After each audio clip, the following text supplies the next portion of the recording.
शेर की खाल में सियार, पंचतंत्र की कहानी।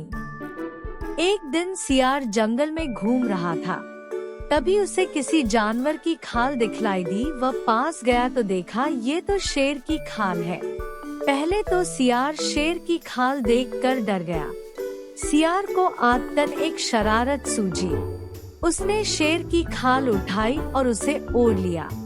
शेर की खाल ओढ़कर वह बहुत खुश था और अपने आप को ही शेर समझने लगा। उसने सोचा चलो आज जंगल में दूसरे जानवरों को डराया जाए।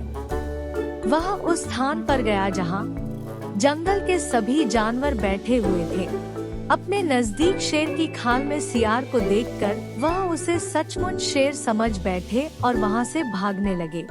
यह देखकर सियार नाचने लगा और सियार ने कुछ दूर तक उनका पीछा किया। यह सब करने में सियार को बहुत मजा आ रहा था। वह सोच रहा था अब तो मेरे मौज हो गए। मैं रोज इसी तरह जानवरों को डराऊंगा और वह मुझे सच में शेर समझकर मुझे डरेंगे और मेरा सम्मान करेंगे। थोड़ी देर में जंगल में यह बात फैल गई कि शेर तो पागल हो गया है या उसे पर किसी भूत प्रेत का साया पड़ गया है जो वह उटपटांग हरकतें कर रहा है। वह नाचता है और जानवरों को अनावश्यक परेशान कर रहा है।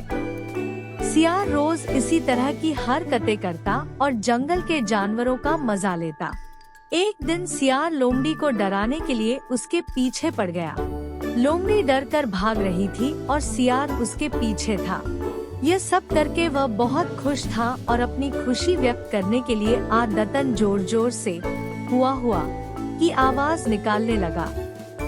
सियार की हुआ की आवाज सुनकर लोमड़ी वहीं रुक गई और सियार के पास जाकर बोली, अच्छा तो ये तुम हो सियार जो शेर की खाल ओढ़कर जंगल के सारे जानवरों को डरा रहे हो।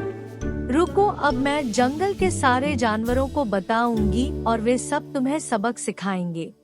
तुमने सभी को बहुत परेशान किया है। अपनी पोल पट्टी खुलती हुई देख सियार बहुत डर गया और वहाँ से डर कर भागने लगा।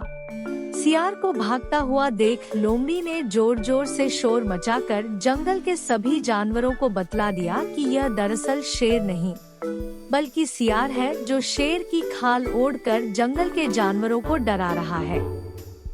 जंगल के जानवरों ने सियार को घेर लिया और उसे इतना मारा कि उसकी हड्डियां भी दर्द देने लगी। मार खाकर सियार को अपनी गलती का एहसास हुआ और उसने जंगल के सारे जानवरों से माफी मांगकर उनको विश्वास दिलाया कि वह भविष्य में दोबारा इस तरह की हरकत नहीं करेगा।